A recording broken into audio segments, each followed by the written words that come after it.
Bonjour, bienvenue sur Innovecteur, le podcast qui partage toutes les pratiques du management de l'innovation. L'objectif d'Innovecteur est de diffuser tous les meilleurs conseils sur les thèmes de l'innovation, de la créativité et de l'entrepreneuriat par le biais de nombreux articles et interviews. Si vous avez des questions ou si vous souhaitez en savoir plus, contactez-nous via le site innovecteur.com. Nous nous ferons un plaisir de vous répondre.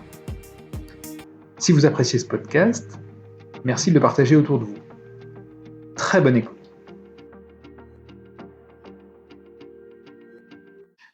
Merci Philippe pour la présentation. Je vais vous parler effectivement d'innovation. Et en fait, moi, les points clés sur mon parcours innovation, c'est effectivement Innogex, qui est un incubateur qui est lié au CERN. Et donc, je ferai référence à quelques entreprises qui sont issues de ce partenariat avec le CERN. J'étais dans une société qui a été dans la mobilité hydrogène. J'ai également monté un blog, le blog Innovecteur, il y a plus de 5-6 ans. Donc là, vous trouvez plein d'articles, plein de posts, des podcasts sur l'innovation en général. Et puis, effectivement, j'ai été consultant, chef de projet. Donc, j'espère comprendre un petit peu vos métiers. Voilà un petit peu pour mon parcours. Et alors, le propos de ce soir, c'est de parler, vous l'avez compris, innovation responsable, et notamment parce que je sors un ouvrage sur l'innovation responsable. Vous voyez le titre à l'écran, du projet innovant au management responsable de l'innovation. Donc, c'est vraiment la sortie. Et donc, on va parler d'innovation et d'innovation responsable. Et donc, ça veut dire deux sujets, parce que lorsqu'on lance une innovation, ça veut dire qu'on crée un nouveau produit, un nouveau service qui aura des impacts sur les usages, sur les clients, sur la société. Et donc, ça vaut le coup de se poser la question lorsqu'on a cette idée et puis lorsqu'on développe le produit, de savoir si c'est ou pas une bonne idée de lancer ce produit-là.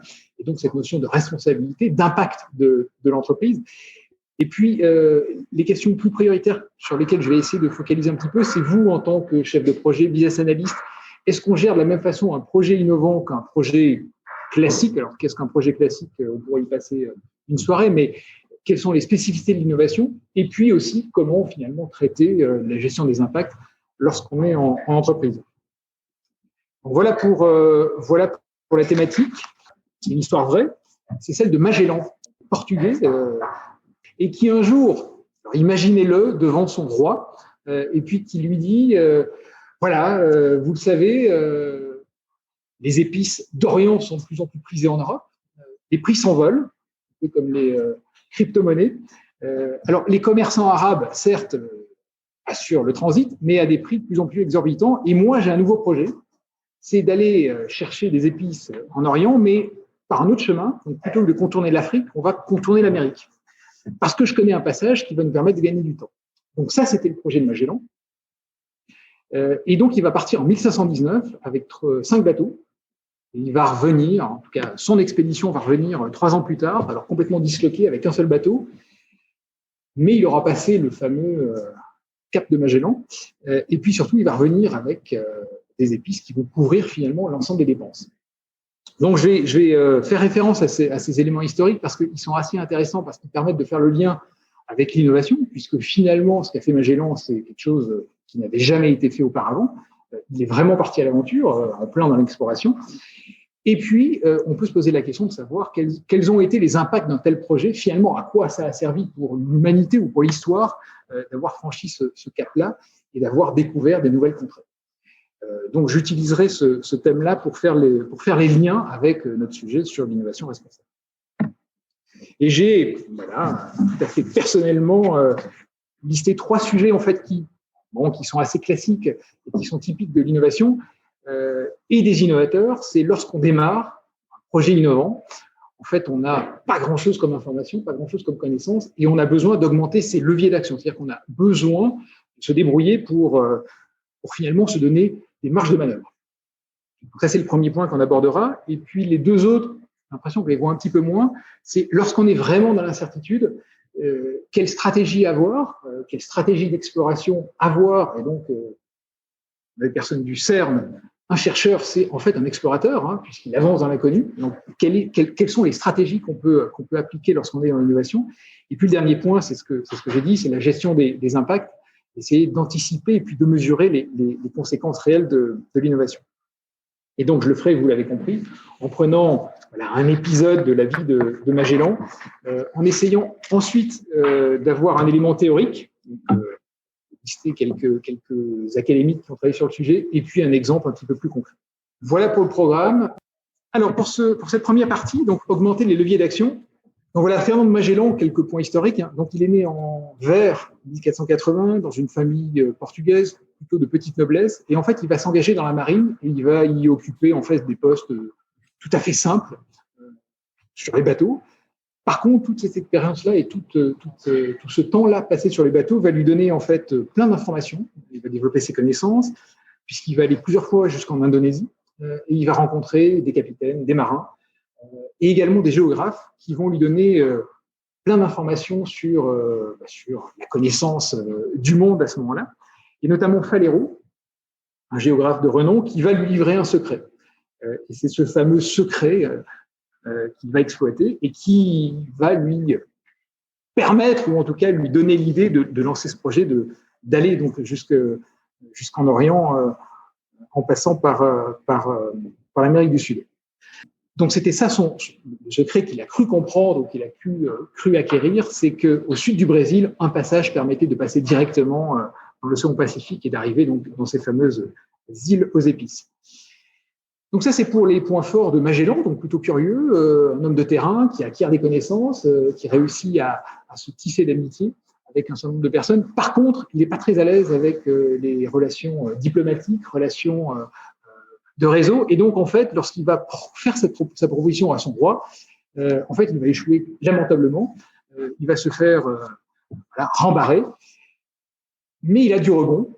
Et donc, si son roi, Portugal, refuse son projet, pas de problème, il suffit de franchir la frontière, de passer de l'autre côté, en Espagne. Et là, avec un peu de chance, grâce à un troisième contact, Aranda, qui travaillait à l'époque à la Chambre de commerce de Séville, il va réussir à avoir un rendez-vous auprès du roi d'Espagne, Charles Quint, qui va lui dire « Banco, c'est parti, je te donne le budget pour ce projet-là ». Et donc, voilà ce que c'est que d'augmenter ses leviers d'action, c'est lorsqu'on n'a pas grand-chose, qu'est-ce qu'on peut activer dans ses connaissances, dans ses compétences, pour finalement augmenter son levier d'action et se faire des alliés qui vont vous aider dans votre projet. Et là, Magellan, en tout cas, l'a réussi de façon admirable. Et en fait, cette théorie-là, il y a une américaine, d'origine indienne, Sarasvati, donc qui a étudié en fait le comportement des entrepreneurs qui réussissent. Et en fait, elle s'est rendue compte qu'ils avaient un état d'esprit particulier, alors qui va un peu à l'encontre de tout ce que l'on apprend dans la gestion de projet. Lorsqu'on fait de la gestion de projet, on vous dit, voilà, au départ, cahier des charges, ils font un Gantt, les étapes, les livrables. Et donc là, en fait, les entrepreneurs ne font absolument pas de plan parce qu'ils en savent rien. Tout comme Magellan, en fait, ils n'en savaient rien du tout. En fait, ils vont plutôt partir de ce qu'ils ont et puis ils vont essayer de se demander, mais avec ce que j'ai à ma disposition, qu'est-ce que je peux en faire pour avancer d'un pas dans la bonne direction et la direction de mon projet. Et en fait, c'est ça les entrepreneurs et donc les innovateurs, c'est de commencer avec ce qu'on a sous la main et puis d'avancer. Et qu'est-ce qu'on a sous la main? On a des connaissances, des compétences, des moyens financiers réduits, des moyens techniques, et puis surtout tout un réseau de connaissances que l'on peut activer pour se faire des alliés. Et puis l'autre point, et sans en parler avec les crypto-monnaies, lorsqu'on est sur un projet innovant, les startups, on vous vend des business plans qui vous montrent des réussites à 3 ans, à 5 ans, des retours sur investissement, etc., etc. Donc, en général, c'est quand même assez hypothétique puisqu'on se base sur pas grand-chose et qu'on ne sait pas vraiment de quoi sera fait demain. Ce qui est plus simple, plutôt que d'imaginer ce que sera demain, c'est plutôt de se dire ce qu'on est prêt à mettre, ce qu'on est prêt à investir aujourd'hui. Et donc, lorsqu'on est investisseur dans des crypto-monnaies, plutôt que de se dire qu'on va faire x3, x10, on va se dire, OK, aujourd'hui, j'investis combien, puis on verra bien ce que je gagne. Et donc, c'est ça, en fait, le fonctionnement des innovateurs, c'est de finalement démarrer avec ce que l'on a pour essayer d'avancer d'un pas. Donc ça marche très bien lorsqu'on est une start-up, lorsqu'on a peu de moyens, mais lorsqu'on est une entreprise, en fait, on va se heurter à tout ce qui est en place dans l'entreprise. Et en général, on vous demande un budget, un business plan, un business case, des choses tout à fait factuelles pour être bien sûr qu'on ne prenne pas de risques. Mais évidemment, l'innovation, c'est tout à fait l'opposé, c'est de prendre des risques et c'est en général se planter. Et donc là, je vais vous parler de Xerox. Donc, Xerox, vous connaissez, un fabricant d'imprimantes, etc. Ils ont inventé un business model de folie.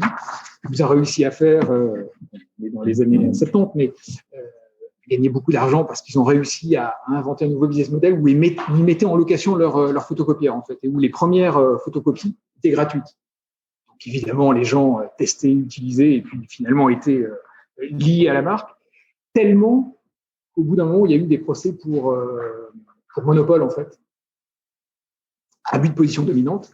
Et donc, à ce moment-là, Xerox s'est dit qu'il fallait quand même qu'ils investissent dans des sources alternatives. Et donc, ils ont lancé, en fait, un parc à Palo Alto, le Xerox Park, pour essayer d'inventer des nouveaux concepts. Et donc, en fait, ils se sont donné l'objectif de tester l'architecture de l'information. C'était ça, le projet. Allez-y, vous avez carte blanche, vous avez des moyens, faites-nous des choses sur l'architecture de l'information.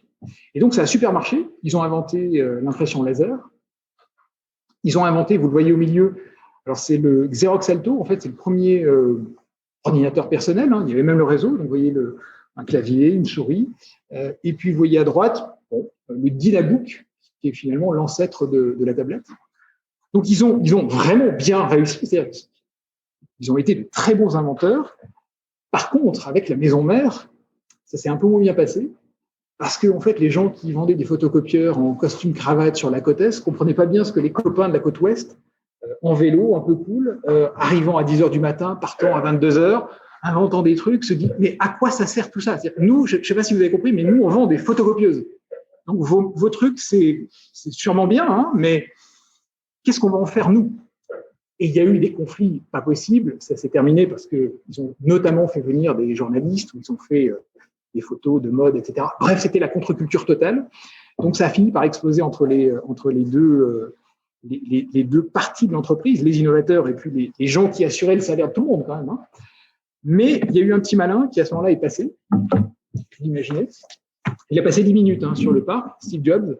Et en voyant ce qui se passait chez Xerox, il a compris, en fait, il a eu cette vision, parce qu'il était lui-même en train de chercher ce que serait l'informatique de demain, et il a compris ce que serait l'informatique.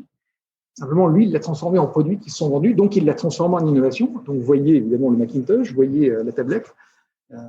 Donc, il y a des gens qui inventent, et puis il y a des gens qui innovent, c'est-à-dire qui mettent sur le marché. Et on a souvent ce genre de conflit dans les entreprises en place, parce qu'évidemment, les innovateurs, les inventeurs dérangent ce qui est en place parce qu'ils ne respectent aucune règle. Bref, ce sont des rebelles. Alors, juste pour Xerox, tous les bénéfices grâce à l'impression laser a complètement remboursé tous les frais qu'ils ont eu sur le parc, donc ils s'en sont très très bien sortis. Mais ce qu'on peut garder en tout cas comme conclusion, c'est que lorsqu'on gère un projet innovant, il faut le faire évidemment d'une façon complètement différente des projets classiques. C'est-à-dire que si on veut appliquer les mêmes règles, alors soit on n'innovera pas, soit ça ne marchera pas. Donc, il faut avoir des modes de management différents. Je ne dis pas qu'il faut des équipes différentes ou qu'il faut des entités différentes. Je dis juste qu'il faut le gérer différemment. Ça, c'est le premier point. Et qu'il est très difficile dans une entreprise de gérer à la fois les activités courantes et puis les activités complètement disruptives. En général, ça crée des conflits parce que les deux ne se parlent pas. Et pourtant, c'est le dialogue entre ces deux réalités, en fait, qui fait en général le succès, en fait. C'est pas les activités courantes toutes seules, ni les innovateurs tout seuls, mais c'est la rencontre entre les deux qui, en général, provoque de belles étincelles. Donc, essayez de le garder aussi pour vous demain, comment essayer de concilier, finalement, ces deux mondes. Donc, voilà comment on peut augmenter ces leviers d'action, et voilà la difficulté à le faire lorsqu'on est dans une entreprise établie. Donc, ça, c'était pour la première partie. On va revenir à Magellan pour la stratégie d'exploration. Définir une stratégie d'exploration. Imaginez quand même que vous êtes l'un de ces hommes-là qui est prêt à faire ce parcours, donc partir de Séville pour traverser le monde. Imaginez aussi que vous soyez Magellan, en train de vous dire, bon, je vais partir avec... j'ai le budget, qu'est-ce que je vais en faire, de combien de bateaux j'ai besoin, et puis qu'est-ce que je mets dans mon bateau. On est parti pour combien de temps? 6 mois, 1 an, 2 ans, 5 ans? Personne ne sait. Évidemment, personne ne peut l'aider. Donc, évidemment, pas simple. En tout cas, il lui faudra 3 ans pour préparer son expédition. 3 ans pendant lesquels il va acquérir les bateaux, les remettre en état, charger de provisions, d'armes, de quoi faire du commerce. et puis avoir de quoi se protéger des températures polaires, des températures tropicales. Bref, ça, pour la partie risque prévisible, il s'est plutôt bien préparé. Par contre, à partir du moment où il va être au sud du Brésil, c'était là, normalement, vous vous souvenez, qu'il aurait dû trouver le passage qui lui permettait de couper et d'arriver directement dans les îles aux épices. Pas de bol, quand on est au sud du Brésil, il n'y a pas de passage. Et donc, il va plutôt rencontrer des baies. Et chaque fois, alors bon, quand la baie est petite, on peut s'imaginer que le passage n'est pas là. Mais quand la baie est grande, il y a toujours un doute. Et donc, il va mettre en place une stratégie d'exploration. Donc, si la baie était de petite taille, en fait, il envoyait les bateaux les plus rapides et puis leur donnait quelques jours pour aller faire le tour, revenir et puis dire au reste de l'expédition si c'était le bon passage ou bien s'il fallait encore continuer au sud. Et puis, lorsque la baie était grande, là, il divisait la flotte en deux. Et puis, il y avait la moitié qui allait dans une direction, la moitié dans l'autre. Et puis, là aussi, au bout de quelques jours, on se retrouve pour faire le point. Alors, c'est cette stratégie d'exploration qu'il va utiliser systématiquement pour toutes les baies qu'il va rencontrer. Et alors, si on grossissait, et puis si vous regardez en direct sur Wikipédia ou toutes les bonnes cartes, vous voyez qu'il y a plein de passages et qu'il y a plein de quoi faire d'exploration avant de trouver finalement ce fameux cap. Mais il va réussir finalement à passer le passage. Et donc, il va arriver dans l'océan Pacifique et il va finir par trouver les îles aux épices en passant donc par le sud de l'Amérique. Mais donc, la question, c'est que lorsque vous êtes sur le projet innovant, vous avez besoin d'avoir une stratégie d'exploration, sinon vous allez dans le mur. Alors, quelles sont les bonnes stratégies d'exploration lorsqu'on ne sait pas où on va? Notamment Sylvain Lanf, qui a travaillé sur ce sujet. Alors, il vous dit, quand on ne sait pas, c'est bien d'avoir plusieurs projets en parallèle, parce qu'au moins, peut-être qu'il y en a un qui va marcher.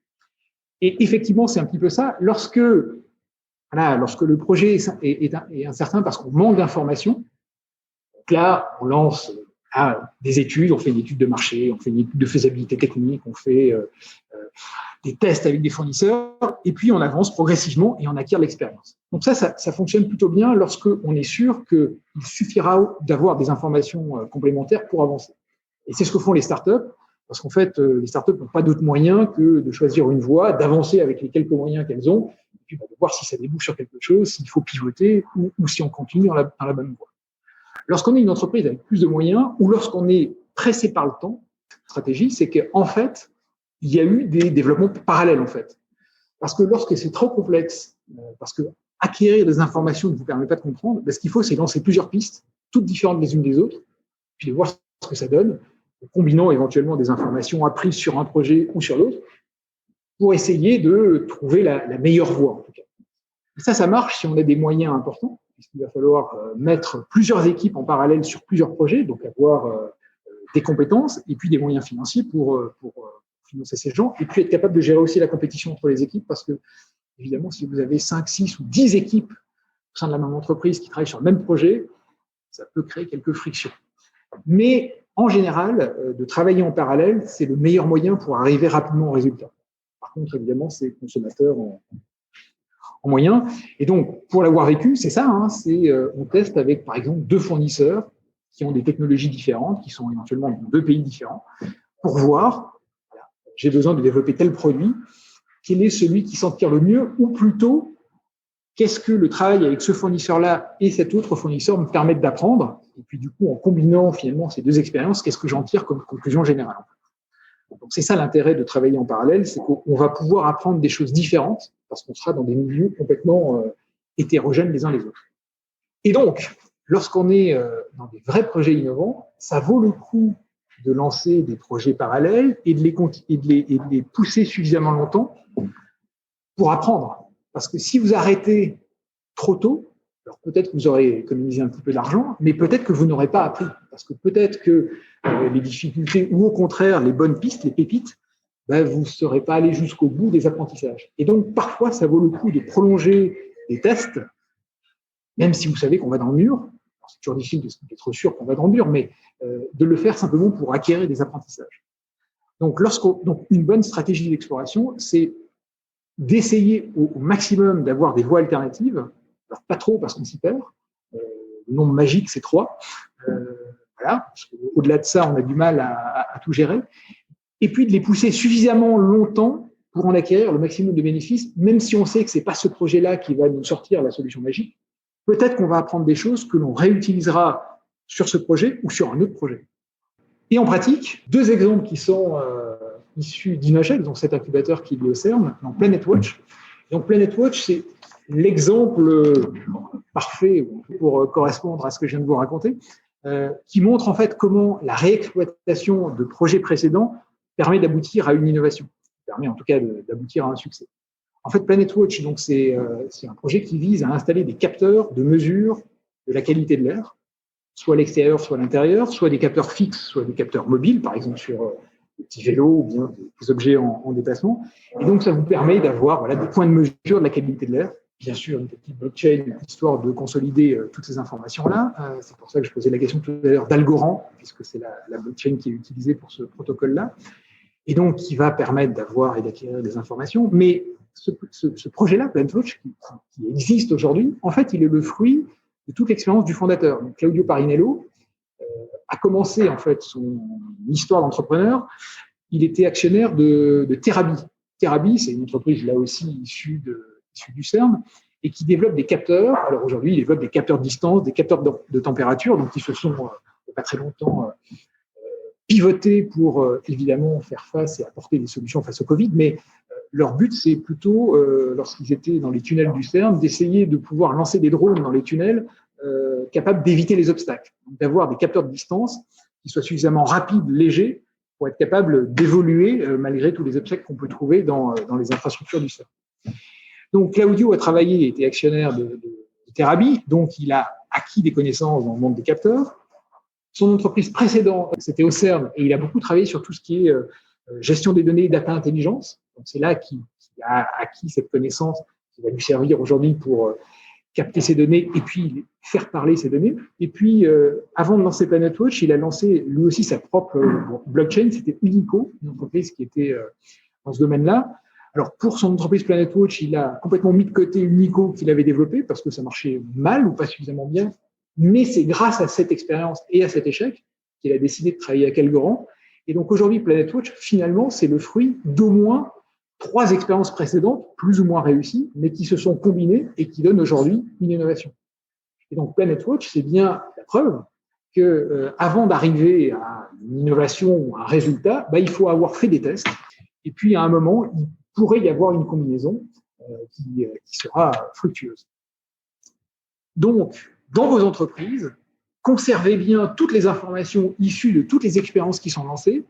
Même si ça a foiré lamentablement, il y a peut-être des choses à apprendre qui vous serviront pour ce projet ou un projet un peu plus tard.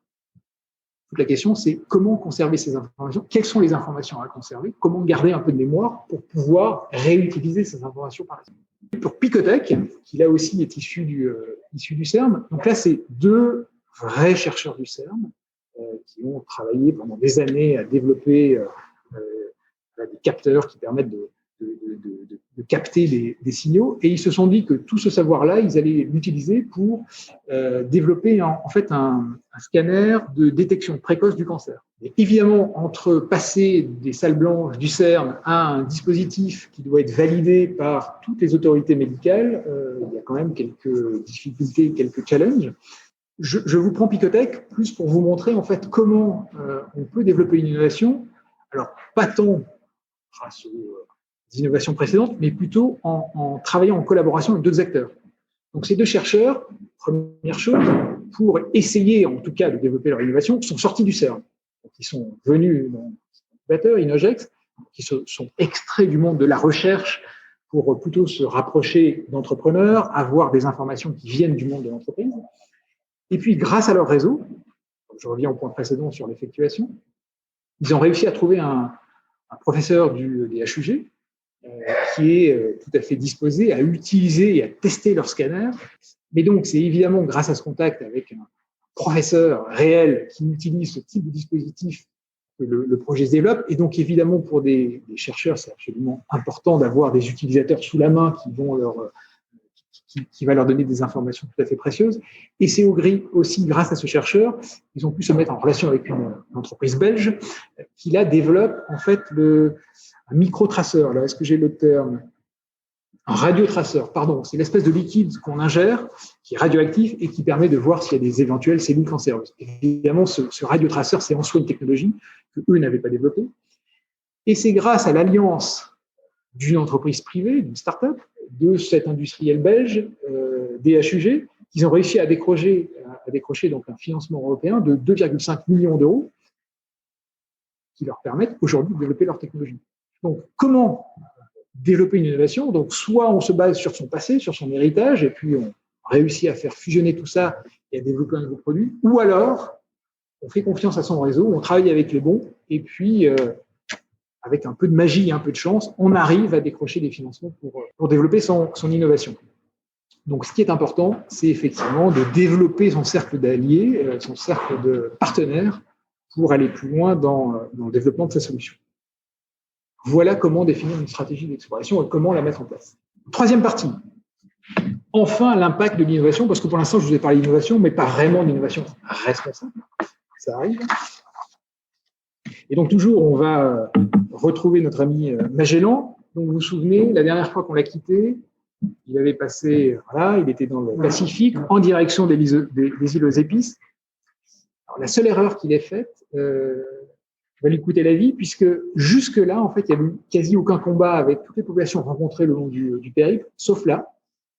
Et donc, il va mourir, en fait, le 27 avril 1521, sur un affrontement complètement idiot avec des indigènes. Et donc, le reste de l'expédition va continuer sans lui. Et en 1522, le 6 septembre, donc 3 ans après le départ, en fait, on aura 18 survivants sur les 265 du départ qui vont retourner à Séville. Avec le plus petit des 5 bateaux, un seul bateau parmi les 5, et c'est le plus petit. Par contre, chargé d'épices. Et donc, quand on fait le bilan, la question, c'est de savoir si finalement cette expédition-là a été un succès ou pas. Donc là, je vous donne 3 petites pistes. Sur un plan financier, en fait, ils sont revenus avec 26 tonnes d'épices, ce qui a complètement remboursé tous les frais de départ. En fait. Donc, c'était un bénéfice net pour les armateurs. Sur la base des connaissances, cette expédition-là a permis de faire des progrès énormes en géographie. La baie de Rio de Janeiro, vous savez pourquoi elle s'appelle Janeiro? Elle a été découverte, en fait, lors de la Saint-Janvier. Voilà. Patagonie, pourquoi est-ce qu'on appelle la Patagonie?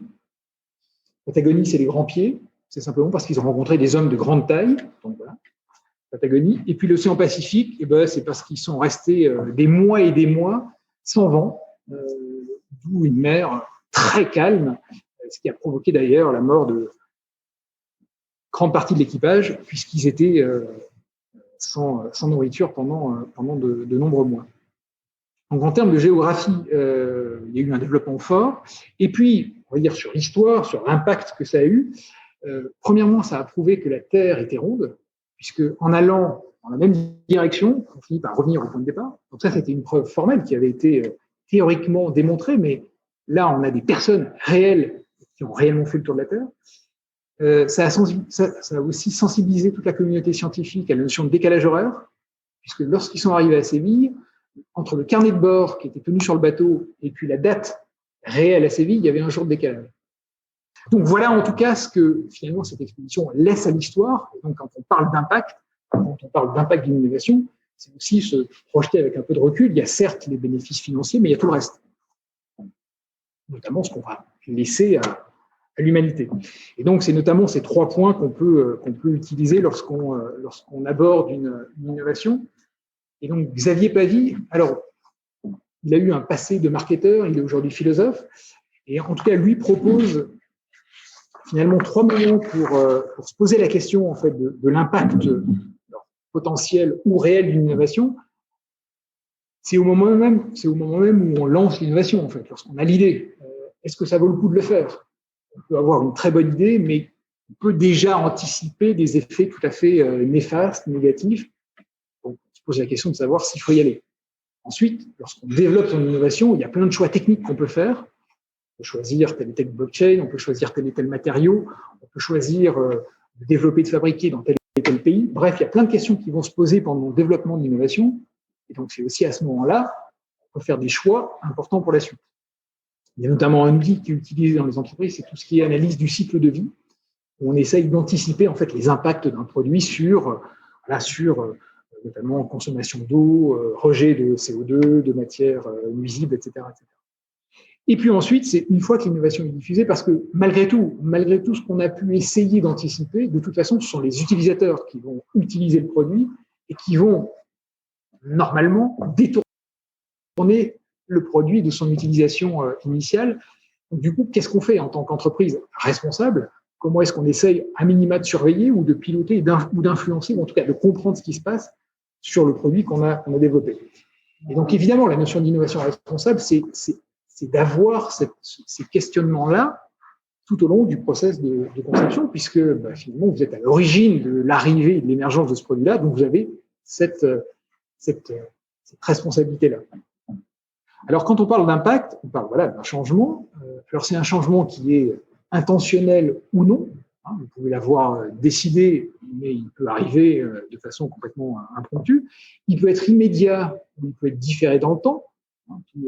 Les problèmes de pollution, par exemple, n'arrivent pas nécessairement le jour de l'arrivée de l'innovation. Ça peut être local, ça peut être global, ça peut être des choses qui se partagent largement, et puis ça peut être ici ou ça peut être ailleurs. Des choses que l'on peut développer ici peuvent avoir des impacts ailleurs. Donc c'est pour ça que la gestion des impacts est assez difficile à prendre en compte en entreprise, et qu'il y a évidemment des impacts négatifs, il y aura des impacts positifs, et que pour chaque innovation, il va falloir faire en fait la liste de l'ensemble de ces impacts et d'essayer de les gérer un par un, de la même façon que les entreprises savent gérer, savent faire de la gestion des risques. On sait aujourd'hui, on a des outils pour faire de la gestion des impacts. Et donc, cette notion, en tout cas, de management responsable de l'innovation, c'est d'essayer de prendre en compte la gestion des impacts dans le process d'innovation, dès le début, ou plutôt dès les phases de créativité, jusqu'aux phases de diffusion et de commercialisation. Évidemment, ça pose la question de la formation, de la responsabilité des innovateurs. Ça, je le garde pour la fin, mais ça va passer par la formation et par la sensibilisation des acteurs de l'innovation. Donc, si vous-même, vous êtes un acteur, quel qu'il soit, dans un process d'innovation, vous avez aussi cette responsabilité-là de vous poser ce type de questions. Il y a deux entreprises, Philips d'un côté et puis Seb de l'autre, qui ont essayé d'intégrer dans leur pratique de conception de produits. Que Philips a sorti ce guide Designing with Purpose, où ils essayent où ils ont caractérisé ce que devait être un produit qui sort de chez Philips. C'est un produit qui doit être inclusif. Aujourd'hui, on en parle de plus en plus, tout type de personnes, quelles qu'elles soient, avec des déficiences, des handicaps, des facilités ou pas. Des produits responsabilisants, donc qui permettent aussi aux utilisateurs de ne pas être dépendants. Il y a beaucoup de produits digitaux aujourd'hui qui peuvent nous rendre dépendants. Donc, est-ce que notre produit donne du pouvoir aux utilisateurs et leur permettre de faire des choses supplémentaires? Est-ce que c'est adaptable au contexte? Lorsqu'effectivement on est une entreprise internationale, est-ce que le produit que je développe pour le marché suisse ou le marché européen, est-ce que ça va marcher en Afrique ou dans d'autres zones du monde? Il n'y a peut-être pas les mêmes infrastructures. Donc, est-ce que c'est un produit qui s'adaptera au contexte? Est-ce que c'est un produit durable? Ça, c'est une problématique qui est quand même plutôt connue. Il y a l'environnement. Un produit extensible, donc qui permettent aussi d'avoir d'autres usages que ceux qui étaient prévus au départ, qui permettent éventuellement aussi de se relier aux infrastructures locales ou à des choses, ou des produits déjà existants. Et puis un produit qui a du sens, qui permettent notamment de s'intégrer dans les objectifs du développement durable de l'ONU. Donc, en tout cas, voilà ce que Philips propose comme nouvelle règle de conception de produits. Et donc, ça veut dire que les produits de Philips doivent répondre, en tout cas un peu plus, aujourd'hui plus qu'avant, en tout cas, à ce type de problématique. Et Seb, sur un angle différent, a collaboré notamment avec des designers pour que leurs produits soient de plus en plus facilement utilisables par des personnes qui présentent des handicaps. Donc, ça peut être des déficiences visuelles, par exemple. Comment concevoir des produits qui puissent être utilisés par des gens qui peuvent confondre les couleurs, par exemple, ou bien des gens qui ont moins de force que la moyenne, des personnes éventuellement handicapées. Comment concevoir ces produits qui puissent être facilement attrapés par des personnes âgées, des enfants, etc. Donc, ça amène plein de réflexions sur la façon de concevoir les produits. Alors, le point intéressant, c'est que lorsqu'on s'intéresse à des populations tout à fait particulières, en général, ça permet aussi à nous tous, la population générale, d'en profiter. Puisque finalement, une personne à mobilité réduite, alors c'est certes quelqu'un en fauteuil roulant, mais c'est l'un de vous, après la saison de ski, on va revenir avec notre béquille, on sera tout à fait heureux d'avoir des escaliers mécaniques, un ascenseur ou un trottoir suffisamment large pour pouvoir passer avec voilà, une poussette, etc. Donc en général, lorsqu'on s'intéresse à ces populations tout à fait particulières, le reste du monde en profite. Et donc d'avoir ce type de comportement et ce type de réflexion, plus de responsabilité dans la conception de ces produits, permet effectivement d'en faire profiter plus largement. Si ces sujets vous intéressent, il y a 2 textes de référence qui permettent quand même voilà, d'aller plus loin et de se poser des questions. C'est notamment la norme ISO 26000, responsabilité sociale, qui traite de toute la responsabilité sociale des entreprises. Et puis on a également l'ONU, qui a développé les objectifs de développement durable, mais c'est de s'occuper des personnes, de la planète, prospérité, de la paix, et puis de tout ce qui est partenariat.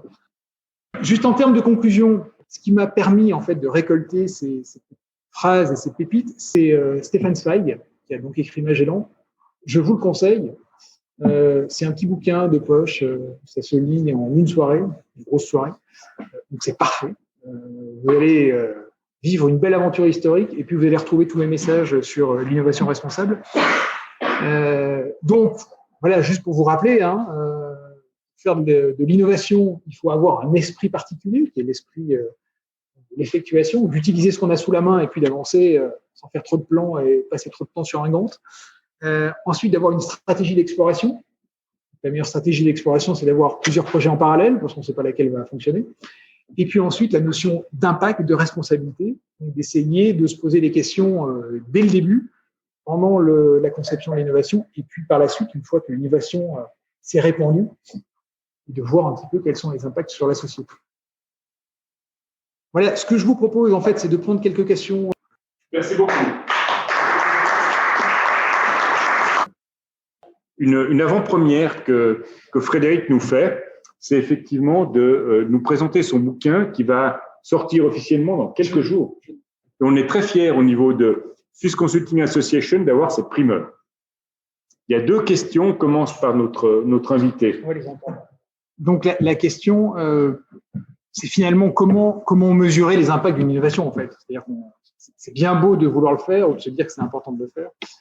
Alors oui, il y a des agences dont c'est le métier qui commencent à émerger, qui commencent à définir voilà, des méthodos. Pour l'instant, il n'y a pas une méthodo universelle. Et puis, vous avez compris que de toute façon, on mesurait quelque chose en fait qui est tout à fait intangible. Donc, chacune de ces entreprises de notation a ses méthodes, ses algorithmes plus ou moins connus. Donc dans le bouquin, je propose une espèce de best-of de ce que j'ai pu moi récupérer. Mais enfin, ce qui est important, c'est plutôt, en tout cas, c'est de se poser la question et de se dire, voilà, enfin, les axes importants en termes d'outils. Oui, les agences de notation ont leurs propres outils, des algorithmes tout à fait développés. Maintenant, utilisables par les entreprises, c'est pas si simple concrètement de se payer ce genre de service. En général, on le fait pas. Elles le font pour les entreprises en général qui sont cotées en bourse. Donc, sur votre petite innovation, sur votre projet, sur votre truc, sur lequel d'ailleurs vous ne voulez pas communiquer, vous risquez de ne pas pouvoir appliquer leur méthode. Donc, oui, donc il faut se poser notamment la question, en tout cas, la notion d'impact, le point à retenir, c'est que si vous voulez vraiment mesurer l'impact d'une innovation, il faut que ça sorte de l'entreprise. C'est-à-dire qu'il faut que d'autres personnes que l'entreprise puissent donner son avis et son opinion sur les impacts de cette innovation-là. Et il y a notamment des entreprises qui font appel à la foule. Donc on fait du crowd rating, et c'est notamment une entreprise genevoise d'ailleurs, alors qu'il le fait pour les entreprises cotées, c'est Impact, je fais un petit peu de pub, IMP2AKT, dont c'est le boulot, et en fait qui s'appuie sur un réseau d'évaluateurs répartis dans le monde entier, et qui, en fonction de leur réalité, de ce qu'ils voient sur leur terrain, de ce qu'ils perçoivent au quotidien, évidemment sur la base de documents scientifiques publiés, etc., vont émettre des avis. Alors pour l'instant, ces avis sont essentiellement pour les entreprises cotées, en fait. Mais donc, le point important, c'est que si vous êtes tout seul à évaluer l'impact, bon, c'est mieux que rien, mais on n'est vraiment pas très précis. Donc, vous devez absolument étendre votre réseau et votre spectre et votre vision. Ensuite, il faut se poser la question de savoir si ces gens-là sont fiables ou sur quoi les données sont basées. Est-ce qu'il y a des indicateurs ou c'est simplement des opinions? Mais déjà, si vous croisez un grand nombre de personnes basées sur des faits qui soient établis, plutôt que de parler de « ouais, j'ai l'impression que ça contribue à quel est l'impact réel sur, je ne sais rien, la famille, la qualité de l'eau, la qualité de l'air, etc., sur des faits, déjà, vous améliorez en fait la mesure de l'impact. Ensuite, il faut le faire dans la durée, parce que les effets peuvent arriver dans le temps, peuvent être différés par rapport à l'arrivée de l'innovation. Donc, vous avez besoin de temps et ça se mesure sur le temps long. Donc, concrètement, pour des gens qui voudraient le faire demain, faites-le déjà en équipe projet, et puis essayez d'associer des gens qui sont en dehors de ce projet-là et qui aient d'autres regards que le vôtre, et qui vont pouvoir apporter des regards alternatifs sur les impacts, parce qu'en fait, on parle de l'impact, mais une innovation peut avoir plusieurs impacts, des impacts positifs et des impacts négatifs. Et ensuite, il faudra travailler, évidemment, à renforcer les impacts positifs et à travailler sur les impacts négatifs, mais il n'y en aura jamais qu'un seul. Et alors, l'autre conseil, c'est ne faites pas non plus une moyenne. C'est pas parce qu'on a un plus et un moins que ça fait 0. S'il y a un impact négatif, il restera, même s'il y a quelque chose de positif à côté. Donc, il faut bien isoler chacun des impacts que vous allez identifier. Et donc, vous avez besoin d'avoir cette notion de partie prenante, donc des gens qui ne voient pas les choses de la même façon que vous. Donc, pour une entreprise, ça peut être de faire appel à des citoyens, à des syndicats, potentiellement à des gens qui s'opposent à votre projet, parce qu'ils vont vous apporter, si vous êtes capable de les entendre, des regards critiques. Tu avais une autre question. Merci beaucoup. Deuxième question, Philippe. Est-ce que tu peux répéter les questions pour ça? Donc, la première question, c'est, la Suisse, dans tous les classements, ou dans beaucoup de classements, est souvent en numéro 1 parmi les pays jugés comme innovants. Alors, ça dépend des classements, des règles, etc. Mais souvent, ça se base sur le nombre de brevets déposés. Et effectivement, et notamment grâce aux entreprises pharmaceutiques, la Suisse bénéficie en général de beaux classements. Est-ce que des brevets, ça fait des innovations? C'est une très grande question. En général, non, et ce n'est pas non plus des dépenses en recherche et développement qui provoquent nécessairement des innovations. C'est un peu plus complexe que ça. Il y a l'OCDE, etc., tout un tas d'organismes internationaux qui établissent des classements, qui essayent de voir quels sont les paramètres, notamment l'éducation, en fait. Il y a des études très, très sages, notamment au niveau européen, qui classent les pays plutôt en utilisant ces critères-là, qui permettent d'avoir des choses un peu plus avancées sur la capacité des pays à innover, mais il y a notamment le niveau d'éducation, le niveau de formation, le taux d'entrepreneuriat, la prise de risque, la réglementation. Donc oui, la Suisse est aujourd'hui plutôt dans le haut du peloton. Peut-être que si on retirait certaines entreprises très particulières qui sont à Bâle, peut-être que le classement ne serait pas le même. Et puis d'autres questions, le Calbon-Lelat. Pourriez-vous répéter la question? Juste résumer, c'est important pour ceux qui sont à distance.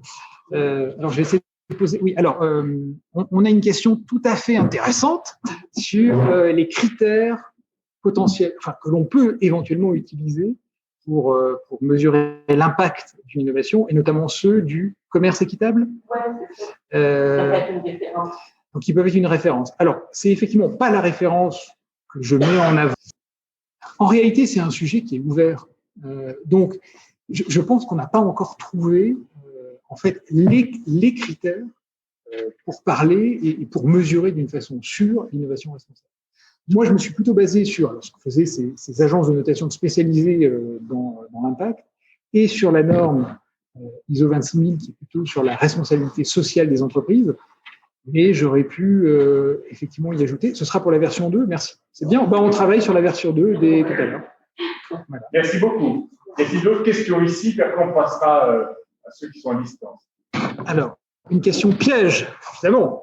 Comment je positionne l'innovation et l'exploration par rapport aux méthodes agiles, en fait? Et est-ce que avoir plusieurs projets en parallèle, c'est pas antagoniste à avoir un développement en mode agile? Alors, moi, je suis pas un spécialiste de l'agile. Mais est-ce que parce qu'on est en mode agile, on fait l'innovation? Je suis pas si sûr. Je pense que, en tout cas, à partir du moment où on est capable d'avoir un cahier des charges, alors on n'est pas en innovation. Si on est en exploration, on n'a pas de cahier des charges. Parce qu'en fait, on ne sait pas de quoi on parle. En fait, l'exploration aboutit à un cahier des charges. C'est-à-dire que c'est après avoir fait l'exploration qu'on comprend ou qu'on est capable de spécifier ce qu'on va faire. En tout cas, ce qu'on peut garder de l'agile, et ce qui est à garder de l'agile par rapport à ça, c'est de se dire on est sur des cycles courts, en fait. Et ça, par contre, quand on est en innovation, en exploration, il Il faut arrêter d'imaginer, de partir en se disant que dans 3 ans, on sera riche et milliardaire, mais se dire, OK, peut-être faisons un premier test, mais vraiment très basique, et de testons et d'avoir du feedback des utilisateurs. C'est ça qu'il faut garder de l'agile, un vrai retour du client, un vrai retour de la réalité, une vraie faisabilité pour voir ce que ça donne et comment avancer. En tout cas, clairement, vous avez, enfin, dans n'importe quelle innovation, vous avez besoin de fractionner votre projet et de partir sur des cycles très courts. Alors, est-ce qu'il faut partir sur 2 semaines, 3 semaines? Ça, c'est à vous de voir en fonction. Quand on développe un scanner pour le traitement du cancer, 2 semaines, c'est la rigolade. En 2 semaines, on n'a rien fait, quoi. Évidemment, hein, le développement, juste le design du produit, ça va prendre 6 mois ou 1 an, quoi. Donc, tout dépend de ce qu'on développe.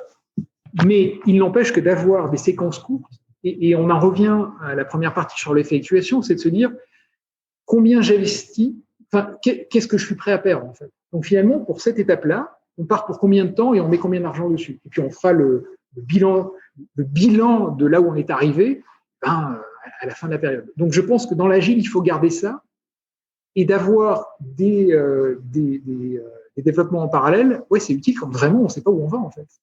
Parce que, en fait, si on n'est pas sûr que c'est cette techno qu'il faut avoir, il faut en tester 2, 3, et puis de voir laquelle marche le mieux dans plusieurs conditions possibles, en fait. Si on n'en sait vraiment rien, en fait. Ou si même on fabrique la techno au fur et à mesure de l'avancement, en fait. On ne peut pas savoir, en fait. Donc, se limiter, en fait, et de faire un choix, ça va brider d'autres opportunités. Donc, si on peut le faire, c'est bien de faire du parallèle. On ira plus vite à un bon résultat.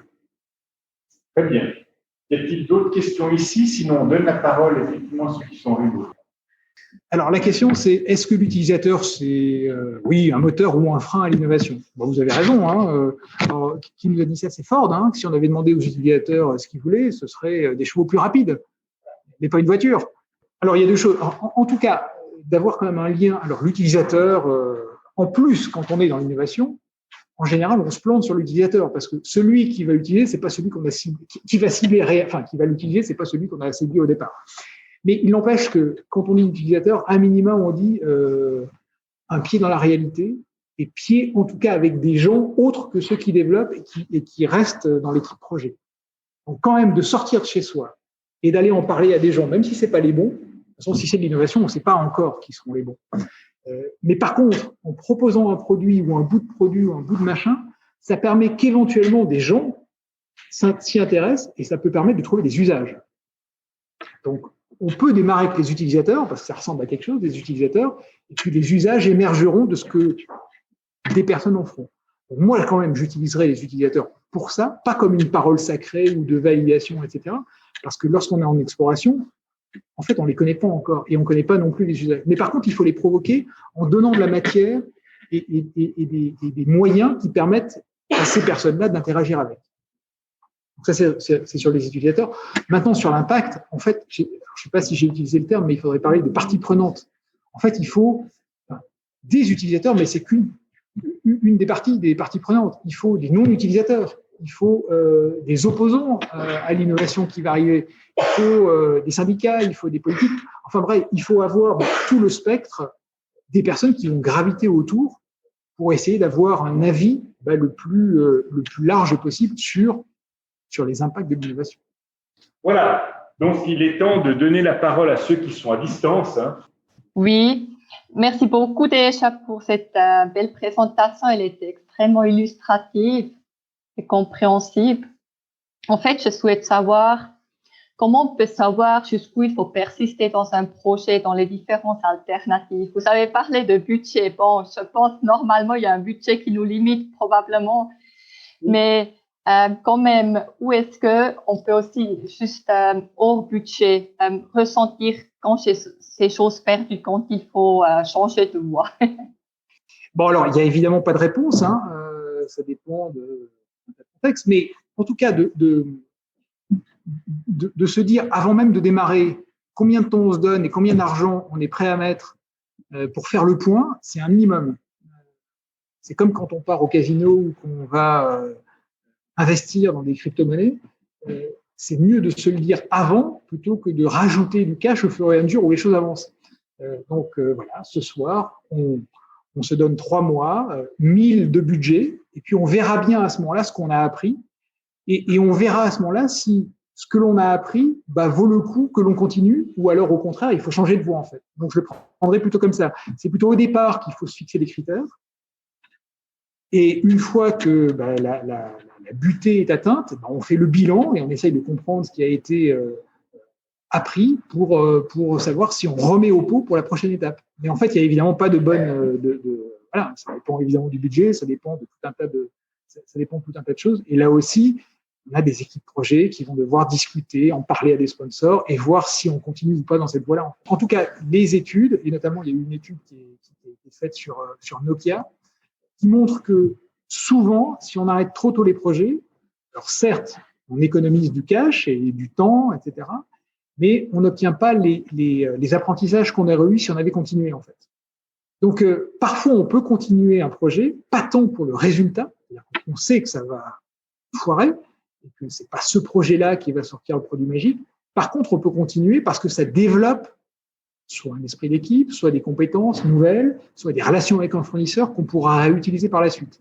Donc, on peut aussi décider de continuer un projet pour des raisons autres que juste l'output direct du projet. Je vais reprendre un petit peu le lead. Donc ici, on va passer tout à l'heure, je dirais, à la partie récréative. On va manger ensemble, on va continuer la discussion, on va passer aux dédicaces. On a de la chance au niveau de Swiss Consulting Association, on a une avant-première. Donc on a une publication d'un livre qui n'est pas encore sorti officiellement. C'est fini pour aujourd'hui. Posez vos questions et parlez-nous des sujets que vous souhaitez écouter dans les prochains épisodes. Si vous voulez partager votre expérience ou si vous connaissez une personne susceptible de le faire, contactez-nous directement sur innovector.com. À bientôt et merci pour votre écoute.